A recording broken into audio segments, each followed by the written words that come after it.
En France, vous le savez, il n'y a eu qu'une seule femme première ministre dans le passé, c'est Edith Cresson sous Mitterrand.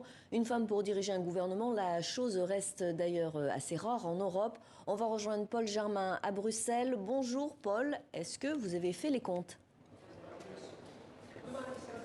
Eh bien Pascal, j'ai sorti mon boulier compteur, même si j'aurais pu compter sur les doigts d'une main, parce qu'il n'y a que 5 femmes chefs de gouvernement au sein de l'Union européenne, et toutes dans des pays du Nord, en Lituanie, en Estonie, au Danemark, en Suède et en Finlande. En Finlande, c'est Sanna Marin qui fait beaucoup parler d'elle ces derniers jours, avec la demande d'adhésion de son pays à l'OTAN. Sanna Marin a 36 ans et elle dirige une coalition de 5 partis, tous dirigés par des femmes. Alors, 5 femmes chefs de gouvernement, je vous l'ai dit. Il faut quand même ajouter 3 femmes chefs d'État en Hongrie, en Slovaquie et en Grèce, mais il faut reconnaître qu'elles n'ont qu'un rôle honorifique. Et puis, il y a quand même 2 femmes qui comptent en Europe, même si elles ne sont pas premières ministres. Il s'agit de Ursula von der Leyen, la présidente de la Commission européenne, qui de plus en plus incarne le visage de l'Europe, et puis Roberta